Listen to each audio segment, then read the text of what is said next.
নমস্কাৰ ছাত্ৰ ছাত্ৰী পুনৰদিনীয়া চয়তন সমলৰ এইটো দ্বিতীয় খণ্ড বিষয় গণিত আৰু অন্যান্য ভিডিঅ'বোৰৰ কাৰণে ডেসক্ৰিপচন বক্সত লিংক দিয়া দেৰি নকৰি ভিডিঅ'টো আৰম্ভ কৰোঁ। প্ৰথমতে কি দিছে বিষয় গণিত পাঠ নং 9 চতুৰ্থ শ্ৰেণীৰ পুনৰ আলোচনা অৰ্থাৎ চতুৰ্থ শ্ৰেণীত থকা পাঠ নং 9ত চানেকি নামৰ পাঠটো পুনৰ আলোচনা কৰা হ'ব। চানেকি মানে তোমালোকে জানাই ইতিমধ্যে পাই আহিছা। চানেকিক ইংৰাজীত প্যাটাৰ্ন বুলি কোৱা হয়। দিছে ক্ৰিয়াকলাপ একত আহাচোন আমি তল দিয়া আচৰ সাজনসমূহ চাওঁ। প্ৰথমতে কি দিছে দিঘে তাস্তানি দিছে, দুটা দিছে, তিনিটা দিছে, আকৌ এটা দুটা তিনিটা দিছে, এইদৰে আগবাঢ়িছে। দ্বিতীয়টোত কি দিছে পথালিয়ে দিছে এটা দুটা তিনিটা আকৌ চাৰিটা, তাৰপিছত আকৌ ঘূৰি আহিছে এটা দুটা তিনিটা চাৰিটা। তিনি নম্বৰটোত এটা আস্তানি দিছে, দুটা টানিছে, এমূৰ লগাই দিছে, তিনিটা আকৌ ইয়াতে চাৰিটা দি এইদৰে লিখি দিছে। তাৰপিছত আকৌ ঘূৰি প্ৰথমৰ পৰাই লিখি লিখি চানেকিটো সম্পূৰ্ণ কৰিব লাগিব। 4 নম্বৰটো প্ৰথমতে এটা আস্তানিছে, তাৰপিছত দুটা আস্তানিছে এমূৰ লগাই দি, তাৰপিছত তিনিটা আস্তানিছে ঠিক ইংৰাজী এই লেটাৰটোৰ দৰে, তাৰপিছত আকৌ ঘূৰি এটা আস্তানিছে দুটা তিনিটা আকৌ এইদৰে গৈ আছে। এই সাজনসমূহ হৈছে কিছুমান চানেকি। প্ৰশ্ন এতিয়া তলৰ চানেকিবোৰ সম্পূৰ্ণ কৰা। এটা আস্তানি দিছে দুটা তিনিটা আকৌ এটা দুটা তিনিটা এটা, এইবাৰ কি লিখিব লাগিব ইয়াৰ পৰা দুটা লিখিব লাগিব, এই যে পুনৰাবৃত্তি হ'ব ঘূৰি আহিব। এইবাৰ পথালিয়ে দিছে এটা দুটা তিনিটা চাৰিটা আকৌ এটা দুটা তিনিটা চাৰিটা আস্তানি দিব লাগিব ইয়াতে। 3 নম্বৰটো কি দিছে এটা দুটা তিনিটা আকৌ এটা দুটা তিনিটা আকৌ কি দিছে এটা লিখি দিছে, আকৌ পুনৰাবৃত্তি এইদৰে হৈছে, আমি দুটা লিখিম ইয়াতে। 4 নম্বৰটো এটা দুটা লগাই দিছে মোৰ তিনিটা চাৰিটা আস্তানি এই চানেকিটো বনাইছে, আকৌ এটা দুটা তিনিটা ঘূৰি আহিব কোনটো এইটো ঘূৰি আহিব ইয়াতে। এতিয়া এটা দুটা আস্তানি এমূৰ লগাই দিছে, আকৌ তিনিটা আছেৰে এই আখৰটো লিখিছে, আকৌ এটা দুটা তিনিটা এটা আস্তানি দিছে, এতিয়া কোনটো লিখিম আমি এইটো ইয়াতে লিখিব লাগিব, দুটা আস্তানি এমূৰ লগাই দিব লাগিব। 6 নম্বৰটো এটা আস্তানি দিছে ইয়াতে, দুটা ওলোটাকে দিছে এমূৰ লগাই, আকৌ তিনিটা ইয়াতে চাৰিটা আস্তানি কি কৰিছে W আখৰটো লিখিছে, তাৰপিছত এটা এইটো দুটা দিছে এমূৰ লগাই দি ভি আখৰটোৰ দৰে, তাৰপিছত তিনিটা দিছে ইয়াতে, এতিয়া কি হ'ব এই W আখৰটোৰ দৰে লিখিব লাগিব আস্তানি। দ্বিতীয় ক্ৰিয়াকলাপটোত কি দিছে কিছুমান জ্যামিতিক আকৃতি চানেকি চাওঁ আহা। 1 নম্বৰ কি দিছে বৃত্ত দিছে, ত্ৰিভুজ দিছে, বৃত্ত ত্ৰিভুজ বৃত্ত ত্ৰিভুজ। 2 নম্বৰটোত কি দিছে ত্ৰিভুজ বৰ্গ বৃত্ত ত্ৰিভুজ বৰ্গ বৃত্ত ত্ৰিভুজ বৰ্গ বৃত্ত, এইদৰে গৈ থাকিব। 3 নম্বৰ চানেকিৰ প্ৰথমতে কি দিছে এটা ৰম্বাস, তাৰপিছত বৰ্গ, তাৰপিছত এটা পঞ্চভুজ আকৃতি দিছে, এইদৰে আকৌ ঘূৰি আহি ৰম্বাসটো আহিছে, তাৰপিছত বৰ্গ, তাৰপিছত পঞ্চভুজ আকৃতি আহিছে, তাৰপিছত আকৌ ঘূৰি ৰম্বাসটো আহিছে। 4 নম্বৰটো বৃত্ত ষড়ভুজ দিছে, ডিম্বাকৃতি দিছে এটা, তাৰপিছত বৃত্ত দিছে ষড়ভুজ দিছে, আকৌ ডিম্বাকৃতি ঘূৰি আহিছে, এতিয়া কি দিছে বৃত্তটো দিছে। 5 নম্বৰটোত এটা আস্তানিছে মানে এটা বাহু আঁকিছে, দ্বিতীয়টোত দুটা বাহু এমূৰ সংযোগ কৰি দিছে, তৃতীয়টোত তিনিটা বাহুৰে এটা ত্ৰিভুজ আঁকিছে, এইদৰে গৈ গৈ এটা বাহু দুটা বাহু তিনিটা বাহু তাৰপিছত আকৌ এটা বাহু ঘূৰি আহিছে। 6 নম্বৰ এটা আস্তানি এটা বাহু আঁকিছে, দ্বিতীয়টোত দুটা, তৃতীয়টোত তিনিটা বাহু, চতুৰ্থটোত চাৰিটা বাহু আঁকি এটা বৰ্গ সাজিছে, তাৰপিছত এইদৰে এটা বাহু দুটা বাহু তিনিটা বাহু তাৰপিছত চাৰিটা বাহুৰে এটা বৰ্গ আঁকিছে। বৰ্গৰ চাৰিওটা বাহু সমান থাকে। এতিয়া তলত চানেকিসমূহ সম্পূৰ্ণ কৰা। 1 নম্বৰত কি দিছে বৰ্গ দিছে, এটা ত্ৰিভুজ দিছে, বৃত্ত দিছে, তাৰপিছত বৰ্গ ত্ৰিভুজ বৃত্ত, তাৰপিছত কি হ'ব বৰ্গ ত্ৰিভুজ বৃত্ত হ'ব ইয়াতে 2 নম্বৰ কি দিছে এটা আঁচ টানিছে এটা বাহু তাৰ পিছত দুটা বাহু এমুৰ লগাই দিছে তিনিটা বাহু লগাই দি কি কৰিছে ত্ৰিভুজ আঁকিছে এইদৰে এটা দুটা তিনিটা আকৌ এটা আঁচ টানিব লাগিব ইয়াতে দুটা ইয়াতে তিনিটা আঁচ টানি অৰ্থাৎ তিনিটা বাহু লগ লগাই এটা ত্ৰিভুজ আঁকিব লাগিব 3 নম্বৰ এটা আঁচ টানিছে দুটা তিনিটা ইয়াতে চাৰিটা আঁচ টানি কি কৰিছে চাৰিটা আঁচ টানি অৰ্থাৎ চাৰিটা বাহু লগ লগাই এটা বৰ্গ আঁকিছে আকৌ এটা দুটা ইয়াতে তিনিটা তাৰ পিছত ইয়াতে চাৰিটা আঁচ টানি অৰ্থাৎ চাৰিটা বাহু লগ লগাই বৰ্গ আঁকিব লাগিব তাৰ 4 নম্বৰ বৃত্ত দিছে ত্ৰিভুজ বৃত্ত ত্ৰিভুজ বৃত্ত ত্ৰিভুজ বৃত্ত ত্ৰিভুজ হ'ব ইয়াতে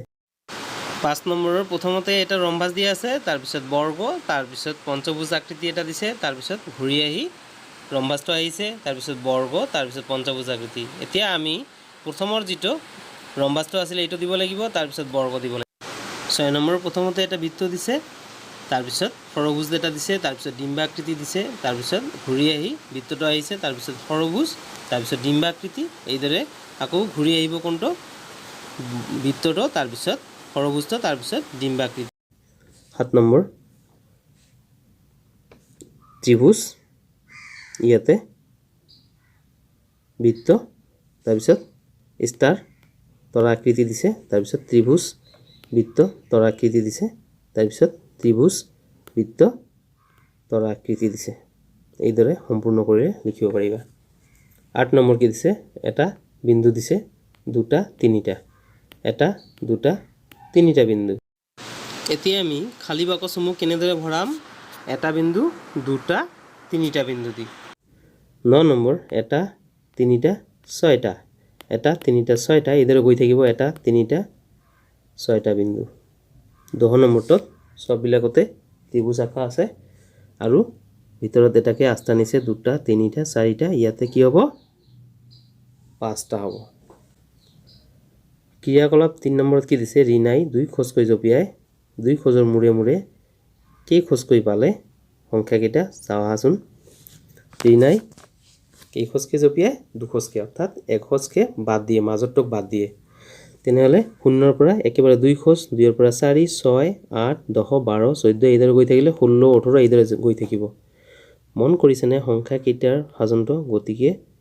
তলত সংখ্যা চানেকিটো আগবঢ়াই নিয়া এইদৰে আগবঢ়াই নিয়াত কি হ'ব 2 ৰ লগত 2 যোগ কৰিলে 4 পাও যিদৰে এইদৰে 2 যোগ হৈ যাব 4 ৰ লগত 2 যোগ কৰি 6 8 10 14 16 16 ৰ লগত 2 যোগ কৰি 18 18 ৰ লগত 2 যোগ কৰিলে 20 পাম এইবাৰ হিমাই 3 খোজকৈ জপিয়াই 3 খোজৰ মুৰে মুৰে পোৱা সংখ্যাসমূহৰ চানেকিটো চাওহাচোন আগৰটোত যিদৰে 2 খোজকৈ আগবাঢ়িছিল এইবাৰ 3 খোজকৈ আগবাঢ়িছে অৰ্থাৎ 3 3 যোগ হৈ আছে 0 ৰ লগত 3 যোগ কৰি 3 3 ৰ লগত 3 যোগ কৰি 6 6 ৰ লগত 3 9 9 12 15 এইবাৰ এইদৰে গৈ থাকিব 18 21 তোমালোকে এইবাৰ এই বাকচটো সম্পূৰ্ণ কৰিব লাগিব 3 6 9 12 15 18 21 21 ৰ লগত 3 যোগ কৰিলে 24 24 ৰ লগত 3 যোগ কৰিলে 27 হ'ব এইদৰে তোমালোকৰ তলত দিয়া চানেকিসমূহ সম্পূৰ্ণ কৰা 5 10 15 15 ৰ লগত 5 যোগ কৰিলে 20 20 ৰ লগত 5 যোগ কৰিলে 25 30 35 40 45 এইদৰে 5 5 কে আগবাঢ়ি যাব দ্বিতীয়টো বাকচত কি দিছে 6 12 18 অৰ্থাৎ 6 6 যোগ হৈ আছে 18 ৰ লগত 6 যোগ কৰিলে কিমান হ'ব 24 তাৰ পিছত 30 36 42 48 এইদৰে গৈ থাকিব ক্ৰিয়াকলাপ 4ত কি দিছে সংখ্যাসমূহৰ সহায়ত আমি বিভিন্ন হাজন বা সংখ্যাৰ চানেকি সাজু আহা 1 ৰ পৰা 5 লৈ সংখ্যাৰ চানেকি দুটা চোৱাচোন 1 2 3 4 5 1 2 3 4 5 1 2 3 4 5 অৰ্থাৎ 1 ৰ পৰা 5 লৈ গৈ তাৰ পিছত আকৌ পুনৰাবৃত্তি হৈছে ঘূৰি আহিছে এইদৰে গৈ থাকিলে 1 2 3 4 5 লিখি থাকিব লাগিব বা 1 3 5 1 3 5 1 3 5 এইদৰে 1 3 5 এইদৰে আমি ঘূৰি আকৌ কি লিখিম 1 3 5 আকৌ ধৰা 5, 10, 15, 20, 25 এইদৰে গৈ থাকিলে কি হ'ব 5ৰ লগত 5 যোগ কৰি 10 হৈছে তাৰ লগত 5 যোগ কৰি 15 হৈছে এইদৰে 25ৰ লগত 5 যোগ কৰিলে কি হ'ব 30 তাৰ পিছত 35 40 45 এইদৰে গৈ থাকিব ইয়াত কি হৈছে বাৰু মন কৰিছানে প্ৰত্যেকটো সংখ্যাৰ 5 যোগ হৈ পিছৰ সংখ্যাটো পোৱা গৈছে নহয় হয়নে হয় বা 2 4 6 8 10 12 ইয়াত আকৌ প্ৰতিটো সংখ্যাৰ লগত 2 যোগ হৈ পিছৰ সংখ্যাটো পোৱা গৈছে প্ৰশ্ন এনে ধৰণে আমি সংখ্যাৰ বিভিন্ন হাজনবোৰ বা চানেকিবোৰ চাই খালি ঘৰবোৰ পূৰ কৰহা 1 নম্বৰত কি দিছে 1 3 5 7 9 1 3 5 7 খালি বাকচত উত্তৰ কি বহুৱাম 7ৰ পিছত 9 হ'ব তাৰ পিছত আকৌ ঘূৰি 1টো আহিব 2 নম্বৰটোত কি দিছে 1 3 5 7 অৰ্থাৎ 1 আৰু 3 ৰ মাজত 2 বাদ দিছে অৰ্থাৎ এক ঘৰকে বাদ দিছে 1 3 4 বাদ দি 5 6 বাদ দি 7 এইদৰে লিখি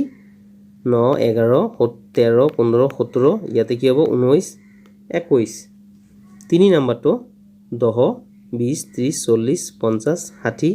এইদৰে 10 10কে বাঢ়ি গৈছে 70 80 90 100 110 এইদৰে আগবাঢ়িব 4 নম্বৰ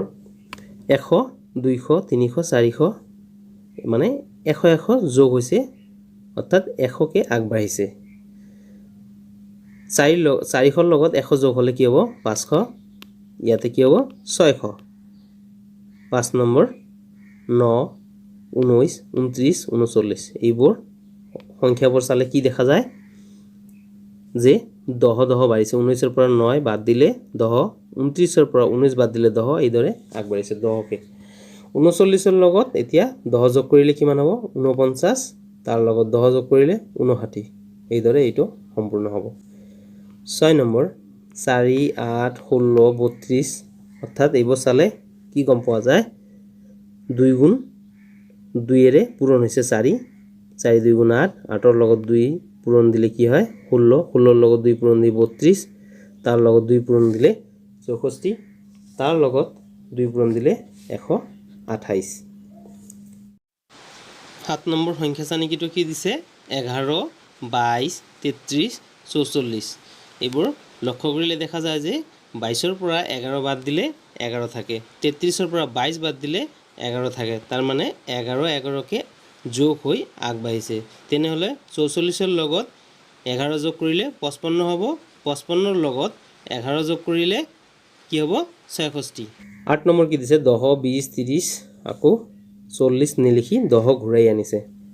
10ৰ পিছত 30 লৈকে গৈ আকৌ 10 ঘূৰি আহিছে এতিয়া কি হ'ব ইয়াতে 10 20 আকৌ 30 হ'ব ইয়াতে 9 নম্বৰটো কি দিছে 110 120 130 140 অৰ্থাৎ 110 আৰু 120ৰ মাজত কিমান পাৰ্থক্য আছে 10 পাৰ্থক্য আছে তেনেহলে ইয়াতে কি হ'ব 140ৰ লগত 10 বেছি হলে 150 ইয়াতে হ'ব 160 তাৰ পিছত কি দিছে 110 220 310 410 অৰ্থাৎ 210ৰ পৰা 110ৰ পাৰ্থক্য কিমান 100 অৰ্থাৎ 100 100কে আগবাঢ়িছে তেনেহলে ইয়াতে কি হ'ব 400ৰ লগত 100 যোগ হলে 510 610 হ'ব ইয়াতে 11 নম্বৰটো কি দিছে 9 18 27 এই তিনিটা সংখ্যা লক্ষ্য কৰিলে দেখা যায় যে 18 আৰু 9ৰ মাজৰ পাৰ্থক্য 9 27 আৰু 18ৰ মাজৰ পাৰ্থক্য 9 তাৰমানে 9 কে যোগ হৈ আগবাঢ়িছে তেনেহলে 27ৰ লগত 9 যোগ কৰি কিমান হ'ব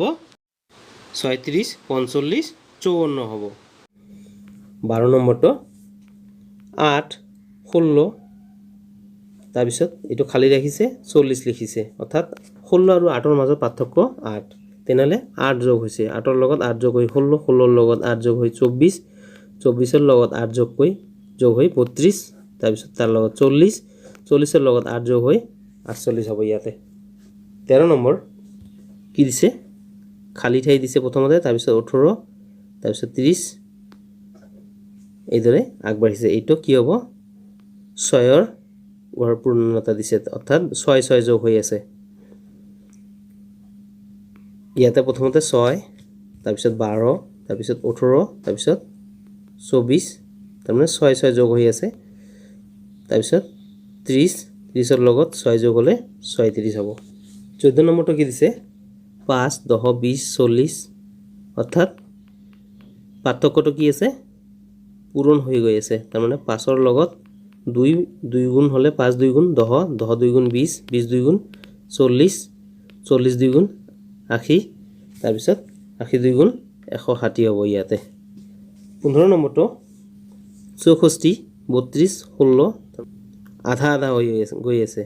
64 আধা 32 32ৰ আধা 16 তাৰ আধা কিমান হ'ব 2 ৰে ভাগ কৰিলে 8 8ৰ আধা 2 ৰে ভাগ কৰিলে কিমান হ'ব 4 4ৰ আধা 2 ৰে ভাগ কৰিলে 2 পাম ইয়াতে 16 নম্বৰটো কি আছে 2 6 18 ইয়াত কি আছে পূৰণ হৈ আছে 2 ৰ লগত 3 পূৰণ হৈ 6 6 ৰ লগত 3 পূৰণ হৈ 18 18 ৰ লগত 3 পূৰণ হ'লে কিমান হ'ব 54 তাৰ লগত 3 পূৰণ হ'লে 162 তাৰ লগত 3 পূৰণ হ'লে 486 হ'ব ইয়াতে 17 নম্বৰ অংকটো সোঁফাল বাওঁফাল দুয়োফালে কৰিব লাগিব সোঁফালে বাঢ়ি গৈছে তেনেহ'লে বাওঁফালে কমিব ইয়াতে 27 আৰু 81 কি হৈছে 3 গুণ বাঢ়িছে তেনেহ'লে বাওঁফালে 3 গুণ কমিলে 27ৰ পৰা 3 কমিলে কি হ'ব 3 গুণ কমিলে 9 হ'ব 9ৰ পৰা 3 গুণ কমিলে 3 হ'ব আৰু এইফালে 243ক 3 ৰে পূৰণ কৰিলে কি হ'ব 729 এটা অকণমান টান আছে তোমালোকে বুজি লৈ কৰিবা 18 নম্বৰটো কি দিছে 7 মাজত খালি ৰাখিছে তাৰ পিছতে 21 দিছে এই দুটা লক্ষ্য কৰিলে দেখা যায় যে 7 আৰু 21ৰ মাজত পাৰ্থক্য 14 তেনেহ'লে মাজতে যদি আমি 14 লিখি তেতিয়া দেখা যাব যে 7 7ৰ লগত 7 যোগ হৈ কি হৈছে 14 14ৰ লগত 7 যোগ হৈ 21 এইদৰে 7 7 যোগ হৈ এই ক্ৰমটো আগবাঢ়িছে 19 নম্বৰটো কি কৈছে 1 4 9 16 ইয়াৰ পাৰ্থক্যটো কি আছে 4 আৰু 1ৰ মাজৰ পাৰ্থক্য আছে 3 4 আৰু 9ৰ মাজৰ পাৰ্থক্য কিমান আছে 5 9 আৰু 16ৰ মাজৰ পাৰ্থক্য আছে কিমান 7 অৰ্থাৎ 3 5 7 এইদৰে আগবাঢ়িলে কি হ'ব পিছৰটো কিমান যোগ হ'ব একঘৰ একঘৰকে বাদ দি যোগ হৈ আছে অৰ্থাৎ এবাৰ 8 নিলিখি 9 যোগ হ'ব 16ৰ লগত 9 যোগ হ'লে 25 এতিয়া 25ৰ লগত কি যোগ হ'ব 10 বাদ দি 11 যোগ হ'ব তেতিয়া কি হ'ব 36 হ'ব এইদৰে লিখি দিবা 20 নম্বৰটো অকণমান টান আছে 1ৰ লগত 1 যোগ কৰি 2 হৈছে 1ৰ লগত 2 যোগ কৰি 3 হৈছে 2ৰ লগত 3 যোগ কৰি 5 হৈছে 3ৰ লগত 5 যোগ কৰি কিমান হ'ব 8 হ'ব ক্ৰিয়াকলাপ 5ত কি দিছে চাও আহা কাষৰ ত্ৰিভুজৰ ছবিখনত প্ৰতিটো বাহুত থকা সংখ্যাবোৰ একোটা চানেকি এটো প্ৰত্যেকটো এটা চানেকি সাজিছে একোটা বাহুত থকা সংখ্যাৰ যোগফল 10 প্ৰত্যেকটো বাহু হিসাব কৰি চোৱা 5 2 7 3 কিমান হয় 10 এইদৰে ইফালে 5 4 9 আৰু 1 10 হয় 3 আৰু 6 9 আৰু 1 10 হয় এইদৰে যোগ কৰিলে 10 হ'ব এইবাৰ নিজে তোমাক কৰিব দিছে এতিয়া কাষত দিয়া ত্ৰিভুজটোৰ বাহুত থকা খালী ঘৰবোৰত 1ৰ পৰা 6ৰ ভিতৰত সংখ্যা বহুৱা মনত ৰাখিবা প্ৰতিটো বাহুত থকা সংখ্যাৰ যোগফল 9 হ'ব লাগিব আগৰটো হৈছে 10 এতিয়া তোমালোকে যাতে যোগফল 9 হয় এই হিচাপত লিখিব লাগিব আৰু এটা কথা মনত ৰাখিবা 1ৰ পৰা 6 সংখ্যাটো পুনৰাবৃত্তি যাতে নহয় তেনেহ'লে মই একেবাৰে ওপৰত 1ৰ পৰা 6ৰ ভিতৰত সৰু সংখ্যাটো লিখি দিম 1 আৰু এইফালে লিখিম 2 এইফালে লিখিম 3 এতিয়া এই হিচাপত 1 আৰু 2 কিমান হয় 3 9 হ'বলৈ কিমান দৰকাৰ 6 এইফালে 3 আৰু 2 যোগ কৰিলে 5 9 হ'বলৈ কিমান লাগিব 4 এটা বাকি ৰাখিলো এটা তোমালোকে নিজে কৰিবলৈ চেষ্টা কৰিবা ক্ৰিয়াকলাপ 6ত কি দিছে তলৰ চিত্ৰবিলাকত থকা আজবোৰ চিত্ৰবোৰ সমানে দুভাগ কৰিছে হয়নে নহয় প্ৰতিটো চিত্ৰৰ তলত লিখা এই চিত্ৰবোৰ চাবা সমানে দুভাগ হৈছে না নাই তলত দিয়া বাকচত লিখিব লাগিব হয় নে নহয় প্ৰথম আয়তটো কি সমানে দুভাগ হোৱা নাই এই কাৰণে নহয় ত্ৰিভুজটো হৈছে এই কাৰণে হয় এইটো চিত্ৰ হোৱা নাই হৈছে এই কাৰণে হয় এইটো হৈছে এই কাৰণে হয় লিখি দিয়া হ'ব ইয়াতে ই আখৰটো সমানে দুভাগ হৈছে এই কাৰণে হয় এইটো হোৱা নাই এই কাৰণে নহয় এইটো হৈছে এইটো বৃত্তটো হোৱা নাই এই কাৰণে নহয় এই আকৃতিটো হোৱা নাই এই কাৰণে নহয় এইটো হৈছে এইটো হৈছে এইটো হৈছে এই কাৰণে হয় লিখি দিয়া হৈছে ক্ৰিয়াকলাপ হাতত কি দিছে ওপৰত ক্ৰিয়াকলাপটোৰ দৰে তলৰ চিত্ৰবিলাকত আঁচ টানি সমানে দুভাগ কৰাজন এইবাৰ তোমালোকক নিজে কৰিব দিছে যিদৰে আগত আঁচ টানি দিয়া আছিল তোমালোকে নিজে আঁচ টানিব লাগিব প্ৰথমতে আয়তটো দিছে এইটোক আমি দুয়োফালে সমানে দুভাগ কৰিব পাৰি এইফালেও টানি দিলে সমান হ'ব এইফালেও দিলে সমান হ'ব ঠিক এইটো এইফালে দিলে সমান হ'ব এইটো এইফালে দিলে সমান হ'ব এইটোক আমি দুফালে সমান কৰিব পাৰি আকৌ বৃত্তটোকো দুফালে সমান কৰিব পাৰি এইদৰে এই স্মাইলিটোকো সমান কৰিব পাৰি দুফালে এইটো এনেকৈ টানি দিবা এইটো মাজে মাজে দিবা বিটোক এইদৰে দিবা মাজে মাজে চিটোৰো মাজে মাজে দিবা এষ্টক দুয়োফালে কৰিব পাৰি দুভাগ এক্সটকো দুভাগ কৰিব পাৰি সমানে মাজে মাজে দুয়োফালে ভিডিঅ'টো এইখিনিয়ে আছিল অনুগ্ৰহ কৰি ভিডিঅ'টো শ্বেয়াৰ কৰিবলৈ নাপাহৰিব ধন্যবাদ জয় অসম